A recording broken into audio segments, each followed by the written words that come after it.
Pemalu. Pemalu MK kita Karena aku biasa punya. berjumpa dengan Joflizo yang tidak pemalu. Gue itu ketemu sama MK, oh ini rap syariah ini. Kisah viral, cinta palsu, beef belakang tabir. Semua buka satu-satu, jujur pedas tapi adil. Dalam bilik semua diam sebab mulut mula berbicara. Show dalam bilik itu dah epic. Hai, Assalamualaikum. Kembali lagi kita dalam show Dalam Bilik bersama Datuk Seri Rosa dan juga MK. Dan sebelum itu dengar audio sedap kan? Sedap sangat. Okey, korang kalau korang nak dengar audio ataupun konten daripada Audio Plus, korang boleh pergi ke platform Apple Podcast, korang boleh pergi ke Spotify juga, dan juga Audio Plus app. Okey. Tengok. Dah ingat dah. Betul? Apa dia lagi lancang. Teh Ocha dah terus hafal dah. Dia macam lambat pula ni nak cakap. Okey, sekarang ni kita di part yang kedua. Kalau korang nak tahu asal-usul, background dua insan hebat yang bersama kita pada hari ini, boleh tengok di part yang pertama. Dan Betul. Sambung soalan kau. Tadi sambung. Tadi Mika teringin nak tahu macam mana boleh tertubuhnya satu grup dinama K-Click ni. How? Macam MK cakap kan, MK stay lepak. Okay. Kan senior-senior ni dia ada group. Diorang dah start rap apa semua. And then yang dekat dengan kita orang, yang sama-sama dengan kita orang, yang lepak, yang memang kawan-kawan. Jadi K-Click ni cuma nama. Kita orang ni memang dari sekolah sama-sama, memang lepak sama-sama. Dan macam keluarga lah. Tidur rumah ni tidur rumah ni, tidur sama-sama apa semua. So K-Click tu tertubuh daripada kumpulan yang senior ni. First Outlaw Wijaya, dia bawa nama Nusantara. Okey. Ini besar sikit lah. Outlaw Wijaya ni besar sikit. Senior yang memang betul-betul ramai lah dorang. Ada dari Pontianak, Indonesia. Ya, Nusantara Ya. Wow, bagus. So dipecahkan adalah macam-macam lah. Kita orang muda. Jadi yang ini kan generasi yang memang orang lama-lama. Jadi ada sikit karen-karen sikit. Okey, faham. Jadi lepak turun ke 8 orang. Okey. Waktu tu 8 orang. Jadi tumbuhlah K-Click. 8 orang ni memang dari sekolah sama-sama. Oh, memang rapat lah. Memang everyday jumpa. Betul. Tapi MK ada sebut tadi K tu berasal daripada nama ibu MK. Itu kan? MK. Itu MK. Oh, Bukan semua anak ibunya. Bukan semua anak ibunya ya. Ada 8 orang anak ibu ni. Jadi K-Click tu untuk ambil mudah, kita orang fikir nama. Okay, kita sudah kumpul ni. Okay, kita buat nama baru lah. Apa kita nama buat? Klik ni macam istilah geng. Klik Klik tu geng. Klik. Geng. Okay, takkan klik je. Okay, Kota Kinabalu. Kita Kinabalu. Kita represent Sabah. Jadi K ni kita ambil Kinabalu. Kinabalu Klik. Okey, apa antara nama lain yang consider selain daripada K-Click?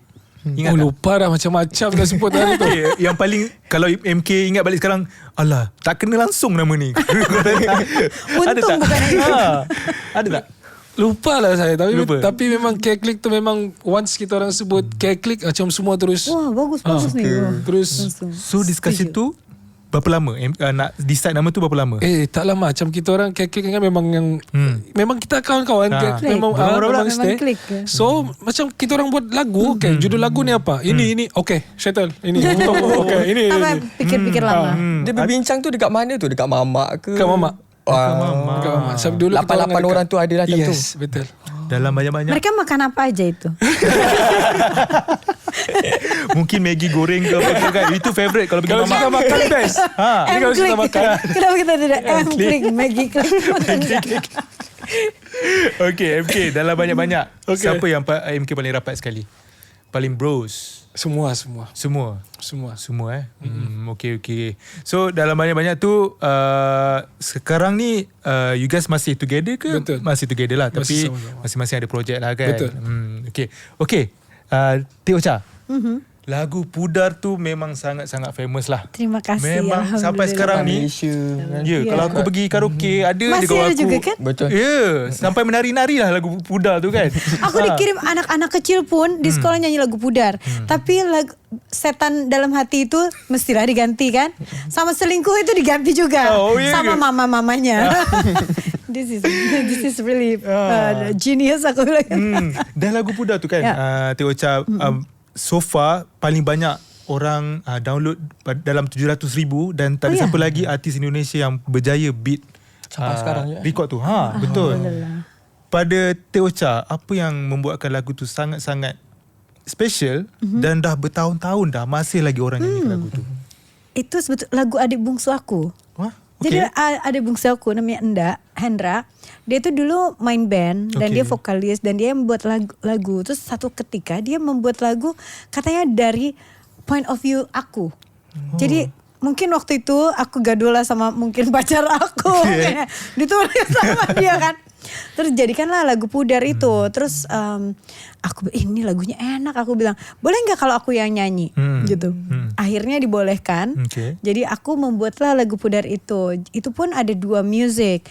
Yang satu lebih rock sedikit. Itu yang satunya lagi yang elektronik lah. Yang satu dibuat sama Anto Hood. Yang satu arrangernya adalah my ex-husband itu Mas Yoyo gitu. Jadi emang ada 2 version. Tapi alhamdulillah dua-duanya oke dan ada di dalam album juga. Tapi yang lebih dikenal itu yang dibuat oleh Anto Hood. Arrangementnya. So lagu yang daripada hati tu sampai ke orang. So betul, ternyata banyak orang merasakan pudar. Tapi Tapi tak pernah pudar masalahnya kan. tak pernah pudar dalam ingatan kami. MK. Lagu Mimpi. To be honest, saya nak cerita saya punya kisah lah kan. Lagu Mimpi tu kawan saya nyanyi dekat karaoke. Apa lagu ni kan? Macam gini ramai sangat tahu mengaku sama dengan aku gitu kan. So macam tunggu awak saya bagi tahu klik. Standby awak. Kita lihat rumahnya di mana. Kita ambil keretanya. Sekarang ni kita dapat. Kita cerita balik. Personal lah ni. So ni sebab dah 2 stesen ni lagu yang sama tau. So tak adalah 3 kali session macam aku seorang je tak tahu lagu ni kan. So balik tu dengar. Lepas dah dengar lagu Mimpi, lagu Satu-Satu. Lepas tu memang dah hafal lah semua. Hafal semua. Dia jadi fan. Balik FOMO lah ni. Macam tak nak fear of missing out. Ya betul. Tak payahlah nak. Okay. Tahu dah FOMO tu apa. Okay. Mulai emosi. Karena takut diambil kereta kan. Okay. Lagu Mimpi tu menaikkan K-Click lah of course. Dan collab pula dengan Alif kan. Betul. So bila dah korang expect tak? And macam mana korang handle korang punya fame sebab lagu tu menaikkan nama korang dan korang naik begitu sangat-sangat cepat. Agak instant lah. So macam mana pendapat you? To be honest memang to be honest. Langsung English. Profesional. Sebenarnya sejujurnya memang tak pernah expect pun yang akan meletup macam sekarang hari ni sampai ke hari ni. Kita orang tak pernah expect sebab dulu buat lagu ni sebab minat. Memang minat buat sebab kita dapat luang masa sama-sama pergi studio, sama-sama boleh buat lagu, dengar sendiri, dengar kawan sendiri rap. Waktu tu begitu. And then bila dapat kejutan yang macam tiba-tiba million views, rezeki macam gitu. Memang fame tu tidak dinafikan, memang tidak dapat dikawal. Kami siapa? Macam belum pernah ada pengalaman sebelum ni untuk faham tak? Tiba-tiba keluar orang nampak, orang suka, orang nak bergambar, orang nak ni ke mana-mana pergi, terus pergi depan, terus ni masuk apa semua. Jadi benda tu memang tak dapat dikawal dan alhamdulillah PKP. COVID waktu tu kan K-Click dah betul-betul. Kalau gitu lagi saya tak tahulah macam mana. Tapi alhamdulillah. PKP itu tone down sikit. So kita orang pun dapat evaluate balik apa kesilapan kita, apa yang kita perlu buat, tak perlu buat, apa yang kita perlu contohkan, apa yang kita perlu tidak dicontohkan, apa semua. God's timing. Yes, betul. Okay, tadi kata macam tak dapat dikawalkan korang punya fame. Ada tak insiden yang di mana you guys punya fans macam terlalu obses yang membuatkan you guys macam tak perlu kot sampai macam ni lah. Ada tak? Kita orang okey je sebenarnya. Tapi lucu kadang-kadang lucu. Saya share satu. Okay, silakan. Saya tengah kencing. Okay. Time tu tandas full. Jadi kita ambil yang standing punya. Kita maaf. Lepas tu ada orang sebelah. Bang boleh bergambar tak? Tapi nasib baik dia tak bawa phone. Ini cerita betul. Saya jam. Okay, kejap. Pasti dekat luar boleh. Macam itu contoh lah. Tapi mostly kita orang bersyukur. Kalau perempuan gak pernah ya. Masih diketok tok. Teh. Tapi alhamdulillah kita orang menghargai setiap apa yang kita orang dapat, apa yang kita orang lalui sekarang ni. Alhamdulillah. Nasib baiklah MK cool kan. Kalau tak kau tak nampak ke aku tengah ni. Nasib baik tengah gambar. Nasib baik ada gambar. Ada rap kat tepi tu boleh? Asyik dia ajak gambar. Kalau dia rap kat tepi MK tu. Aduh. Macam tu MK kena sambung. Dia bisik lagi mimpi kan. Tengok MK sambung ke tak? Ya betul MK. Okay, kalau macam Teh Ocha macam mana? Teh Ocha memang agak dekat Malaysia, dekat Indonesia, kat Brunei, Singapura memang sangat-sangat famous lah. And you, of course you travel a lot. And you dapat reception daripada peminat-peminat you. And memang you punya fans you memang banyak lah kan. Alhamdulillah. Ada tak experience macam MK? Tak ada yang ketok pintu ya. Confirm. Tapi apa ya? Kayaknya aku lebih normal daripada fans dia ya. Okay. Fans aku lebih normal. Mereka menunggu keluar dari toilet. Okay. Tapi apa ya, nggak ada yang berlebihan mungkin ya. Palingan mungkin ada yang kita macam tahulah, ada misalnya ada satu, mereka menamakan diri itu pecinta Rosa. Okay. Jadi ada yang satu yang mungkin memang dia tak punya uang tapi dia selalu pengen ikut nonton konser gitu. Jadi kadang-kadang dia menunggu di luar gitu. Jadi aku pun udah paham gitu ya, kasihan kan maksudnya kayak gitu. Jadi palingnya kalau dia minta foto, aku foto dulu sama dia gitu. Mereka sampai berusaha sedemikian rupa supaya pengen terus melihat aku atau nonton aku gitu atau ketemu gitu.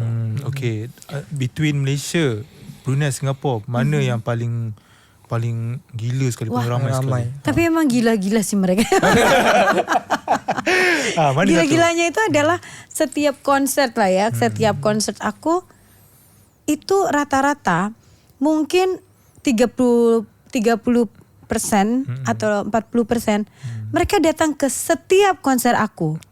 Jadi setiap konser, makanya aku selalu tanya, siapa yang pertama kali pergi, aku bilang gitu, ke konser aku. Ya selalu ada ya, mungkin ada setengahnya. Berarti kan setengahnya lagi mereka memang selalu pergi nonton gitu.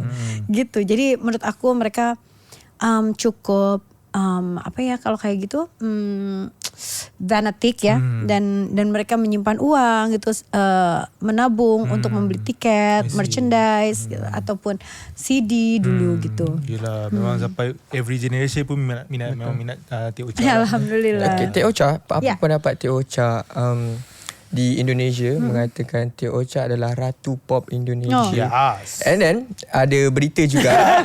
Clip saya. Langsung gini, Kena dia. Ada kabar berita juga mengatakan Teh Ocha is one of the artis termahal di Indonesia. Wow. So, apa pendapat Teh Ocha? Apa ya? Aku kan yang diberikan sebutan ya. Jadi ya sering-sering ini aja sih sebetulnya buat aku adalah itu adalah sebuah pujian, tapi juga menjadi pengingat ya supaya aku tidak selalu bisa memaintain pekerjaan aku professionally gitu, selalu bisa memaintain relationship aku dengan fans aku, karena tidak mungkin aku menjadi seorang queen kalau misalnya bukan orang-orang yang memberikan itu. Dan aku tidak punya istana ya. Jadi aku hanya, kalaupun mereka menyebut Queen of Pop, itu adalah sesuatu yang disematkan lah mungkin, karena mungkin aku sudah cukup lama di industri, banyak lagu-lagu aku gitu. Jadi mungkin seperti itu. Alhamdulillah. Okay. MK, macam Teh Ocha tadi ceritakan ada banyak konsert yang Teh Ocha dah buat apa semua kan. Kalau macam MK dah banyak tour, kalau single ke by group pun tak kisahlah. Ada tak pengalaman yang MK tak boleh lupakan? Macam tiba-tiba ada fan naik atas ke, peluk ke apa ke, ada tak? Tak ada. So far tak ada. Cuman dia aja tadi.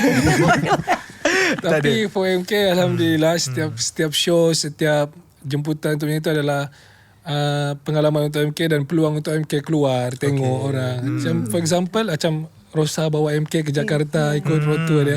Jadi MK dapat menikmati show dekat sana, tengok crowd dekat Indonesia. Jadi bagaimana bedanya ya? Sama macam tempat-tempat yang kita dapat jemputan. Okay. Macam di Sabah sendiri pun, sebelum MK banyak show dekat Semenanjung, MK di Sabah dulu, di pendalaman, setiap tempat kawasan. So jadi tempat yang MK tak pernah pergi pun MK dapat pergi. Semoga aku habis ini nyanyi di KK ya. Jadi kita ketemu sama teman-teman. Okay, apa beza fans Indonesia dengan Malaysia? Energetic, power sangat. Diorang sangat supportive. Daripada Indonesia? Rosa. Salah. Full. Full. Best. Tapi the crowd sangat supportive, support merchandise dekat luar apa semua. Masuk diorang ikut. Okay, contoh for example macam Rosa ada share satu tema untuk konsert tersebut.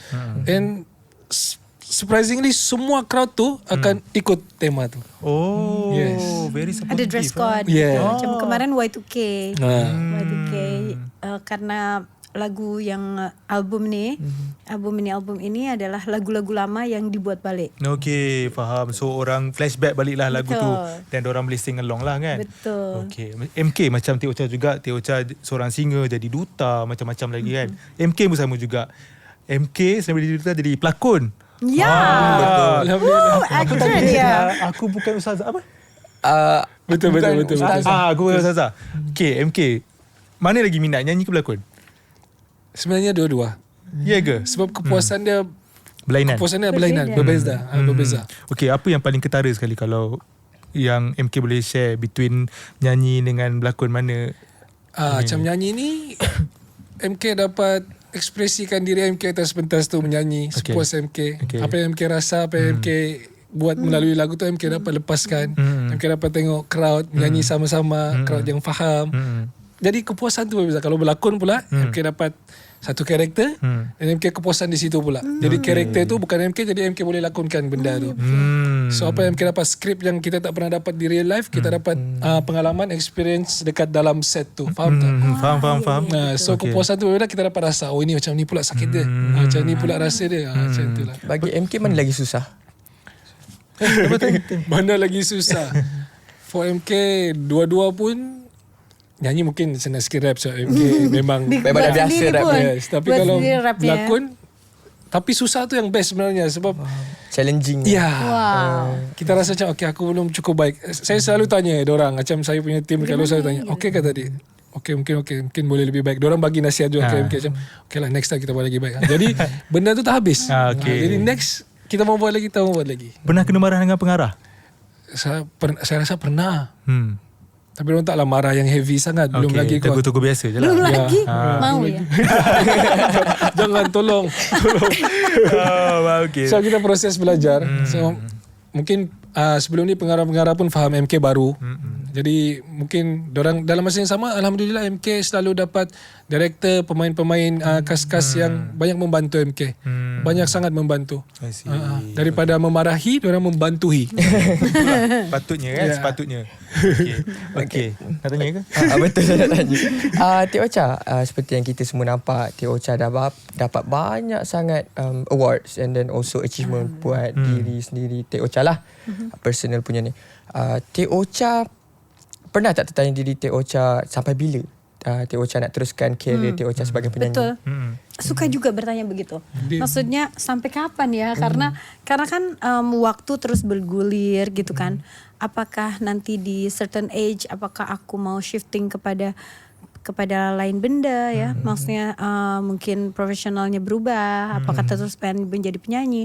Tapi satu hal yang pasti aku rasa, kalaupun seiring dengan usia, aku rasa kita akan mulai slow down bagaimanapun juga dalam kondisi apapun ya, pekerjaannya apapun, dan aku rasa akan tiba saatnya itu. Tapi kalau sampai sekarang aku masih belum bisa menentukan di usia berapa ya gitu, belum.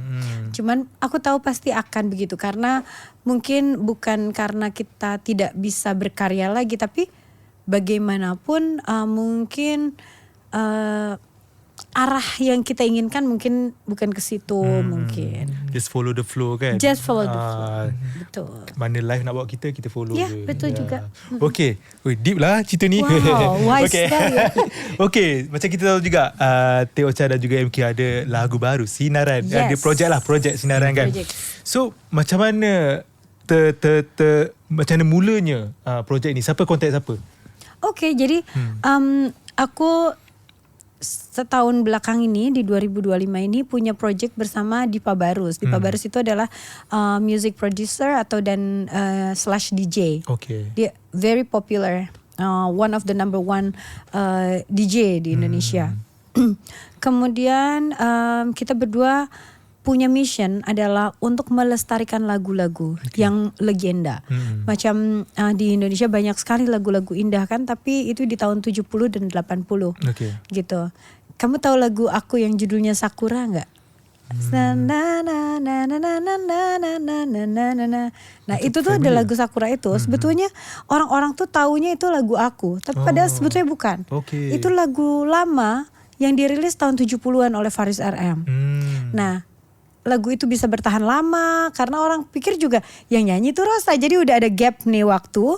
Aku masuk di situ membuat ulang lagu itu, ditambah lagi umur lagunya kan. Nah itu pun yang terjadi dengan mission kita adalah bagaimana lagu-lagu legenda itu yang dibuat oleh musisi-musisi hebat itu bisa terus lama. Kita pilih ada 2 lagu judulnya Serasa dan Juwita. Itu dulu rilis di tahun 70-an dan 80-an oleh penyanyi namanya Chrisye. Pencipta lagunya ada cukup banyak, beberapa orang. Dan satu lagi, karena aku juga berkarir di Malaysia, aku rasa aku harus juga melestarikan lagu karya terbaik lah dari musisi hebat di Malaysia. Kita berdua, aku sama Dipa suka sekali dengan Sheila Majid. Jadi kita pilih salah satu dari karya Kak Sheila. Akhirnya kita memilih lagu Sinaran. Gitu. Betul. Okay, macam mana you guys work together? Sama dia ya. Okay, pada suatu ketika aku sama teman aku, sahabat-sahabat aku cewek, kita macam cerita-cerita lah. Terus dia bilang, Rosa kamu harus bikin collab lagi deh sama musisi Malaysia. Karena udah lama kan. Terakhir berarti aku sama Hafiz. Nah terus, oh iya juga ya gitu. Sama aku pikir apa ya proyeknya. Waktu aku buat ini Sinaran, aku bilang lagu Sinaran ini banyak sekali dibuat baru. Jadi sebelum aku banyak juga yang menyanyikan lagu Sinaran di remake ya. Kemudian aku pikir oh ya, lagu Sinaran aku harus berbeda dengan lagu Sinaran yang lainnya. Apa ya kira-kira? Satu, kita memakai genre EDM. Yang kedua apalagi ya? Aku mau menambahkan part rap. Baru dari situ kita mulai searching siapa ya rappernya gitu. Terakhir aku bekerja sama dengan Joe Flizzo, tapi udah ada 2 lagu bersama Joe. Jadi nggak kayaknya waktu itu kita berpikir jangan Joe lagi karena udah ada 2 lagu itu. Mungkin di next project lagi masih oke. Terus siapa ya? Nah temen aku orang Malaysia, jadi dia ini MK ganteng dia. Itu jual pertama adalah ganteng dia. Terus aku lihat kan, rapnya juga bagus ya. Oke, tapi nggak ada yang kenal kan. Terus karena teman-teman aku di Malaysia banyak, aku suruhlah mereka cari. Paham? Sampailah dengan manajemennya. Akhirnya di manajemen aku kontak manajemennya MK. Gitu. Your first impression Teh Ocha ke MK? Kan waktu itu belum jumpa. Tak jumpa. Sampai rekaman pun kita belum jumpa. Rekaman aku melakukan di Indonesia, MK di Malaysia karena MK nggak bisa ke Jakarta, dia pun busy. Aku pun belum bisa untuk pergi ke Malaysia. Karena waktu itu pun udah mau persiapan konser. Akhirnya aku rekaman dan bikin guide di Indonesia, kemudian dikirim ke MK. Jadi partnya di sini gitu, nyanyinya begini gitu, dan dia rekam di sana. Jadi bolak-balik aja. Tapi tak pernah berjumpa between. Belum pernah berjumpa. Pertama kali berjumpa berarti MV ya? Enggak, pertama kali berjumpa adalah untuk konser. Ya, konser aku di Bukit Jalil. Bulan Jun lalu baru ketemu pertama kali sama MK. Itu kan ya? Jumpa pertama ya? So you punya first impression dengan MK apa? Pemalu MK karena aku biasa berjumpa dengan Joe Flizzo yang tidak pemalu. Begitu ketemu sama MK, oh ini rap syariah ini. Pemalu sekali, amat sangat sopan ya kan. Jadi wow ini rap syariah gitu. Oh bukan, aku pertama kali ketemu adalah untuk buka puasa bersama. Sebelum rekaman ya. Sebelum rekaman kita buka puasa dulu bersama di sini di Malaysia. Kebetulan aku lagi promo untuk apa ya? Film kayaknya, promote film aku dokumenter. Jadi di sanalah aku jumpa dengan MK. Dia pun memakai jubah tahu. MK di mana? MK sedang sholat maghrib dulu, masya Allah. Gitu. Alhamdulillah. Okay. Gitu. Itu first impression.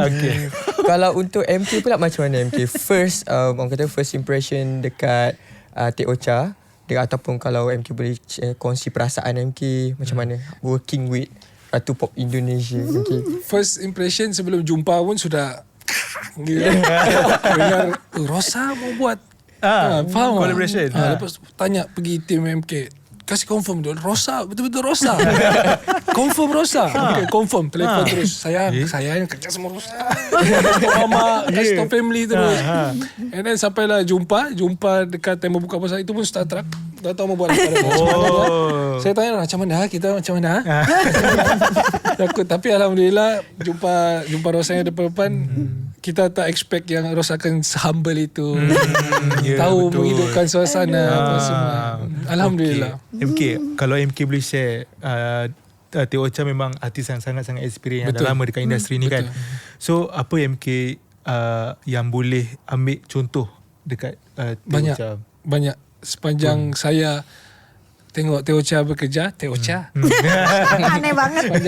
Sepanjang saya nampak dari awal saya jumpa, saya sudah nampak macam betul pengalaman apa yang membuatkan Rosa di sini hari ini adalah hasil daripada pengalaman kerja dia. Nampak macam mana dia kerja dengan orang, cara dia layan orang semua. Banyak contoh yang MK boleh ambil. Even pergi kerja, MK pernah tak tengok Rosa selalu kong. Ni nak konsert ni. MK bingung dia buat apa sebenarnya ni. Dan dia cakap and then one of the kru MK cerita kan orang bercerita Rosa sangat teliti, dia akan cek semua benda, dia akan cek kita nyanyi, tunggu nyanyi je lah kan. Contoh kalau orang biasa dia akan cek visual, dia akan cek lighting, dia akan cek everything details A to Z, dia akan cek, dia akan make sure benda tu itu perfect. For me. Faham. Nampak banyak lagi. Dalam bekerja MV, tengok MV shooting datang, energi dari pagi sampai ke pagi balik sama. Susah cari tu. Betul. Even MK pun tak boleh. MK nanti tapi energi, faham tak? Faham. That's what makes Rosa. Power. Banyak lagi yang MK nampak yang MK boleh ambil untuk perjalanan MK ke depan Masya lagi. Allah. Alhamdulillah. Untung nggak lihat yang jelek-jelek. Teh Ocha, baru satu lagu kan dengan MK. Teh Ocha rasa lepas ni akan ada lagi tak project together? Menarik sekali sebetulnya ya. Mudah-mudahan nanti untuk di album gitu, untuk next projectnya dikuatkan lagi lah dengan kolaborasi. Aku bisa menyebutkan kolaborasi musisi dua negara ya. Jadi bisa, kalau sekarang kan aku sengaja lagu Sinaran ini sengaja berbahasa Melayu. Aku mengucapkannya juga dalam lafalan cukup Melayu ya. Dan aku minta MK untuk membuatkan part rapnya itu juga dalam bahasa Melayu, bukan bahasa Inggris atau bahasa Indonesia gitu, tapi betul-betul bahasa Melayu supaya original dari originsnya si lagu Sinaran ini tetap terjaga meskipun kita menambahkan satu part baru gitu. Okay, Mika, kalau ikut kan kita nak borak banyak lagi, tapi lepas ni Teh Ocha dengan MK kena pergi somewhere else pula. Betul. Nanti kita calling diorang lah kan. Betul, tapi kita calling belakang ke apa? Tapi sebelum kita habiskan podcast kita pada kali ini, Teh Ocha, kata-kata akhir untuk peminat Teh Ocha. Aku mau bilang terima kasih banyak terutama yang di Malaysia selama hampir 25 tahun ya di sini di industri music di Malaysia. Alhamdulillah. Aku amat sangat diterima sebagai penyanyi yang dan banyak jadinya teman, jadi sahabat-sahabat, jadi keluarga aku di sini di Malaysia, bergenerasi dari ibunya turun ke anak-anaknya. Betul. Jadi, terima kasih banyak. Semoga lagu-lagu dan karya-karya aku selalu bisa dinikmati, dan yang pasti lagu Sinaran ini semoga bisa dinikmati juga dengan genre yang berbeda, dengan nafas yang berbeda. Betul. Tidak akan ada yang bisa melampaui di original song yang lama, tapi kita bisa menikmati atau menghadirkan lagi dengan suasana yang berbeda gitu. Okay, MK go. You pula. Ya, saya ada projek baru ke? Taklah, apa yang saya nak sampaikan, semoga pendengar-pendengar di luar sana dapat menerima, dan semoga lebih banyak peluang untuk orang seperti saya yang baru-baru ni di Malaysia, rapper-rapper ataupun penyanyi dapat berpeluang bekerjasama lagi di luar daripada Malaysia, Indonesia, dan mengambil banyak contoh daripada projek ni, daripada kolaborasi ni, dan moga banyak lagi kolaborasi yang akan datang daripada Malaysia, Indonesia, dari pelbagai genre, pelbagai jenis muzik, pelbagai jenis generasi, dan semoga terus melestarikan karya seni muzik Indonesia, Malaysia, insyaAllah. Ya, insyaAllah. Kami juga nak cakap thanks to Teh Ocha, Terima kasih. MK datang ke podcast kami banyak. Terima kasih. Korang share benda-benda yang kami tak tahu, dan juga kami sangat-sangat honor dapat interview insan-insan hebat dalam industri berantakan Betul. Rupanya MK pemalu. Aku pun pemalu ya. Rapper syariah tu lawak sebenarnya. Okay guys, kepada korang jangan lupa untuk tekan like, share dan subscribe di YouTube Obla Official. Dan So korang jangan lupa kalau korang nak cari atau dengar konten-konten daripada Audio Plus, korang boleh pergi ke platform Spotify, Apple Podcast dan juga Audio Plus app. Dan jangan lupa juga untuk follow Instagram Teh Ocha dan juga MK untuk dapatkan update terkini. Okay, thank you guys Thank so you much. guys. Jumpa lagi. Seru banget hari Okay ini. guys, Thank you. jumpa lagi. Assalamualaikum. Assalamualaikum. Bye. Assalamualaikum.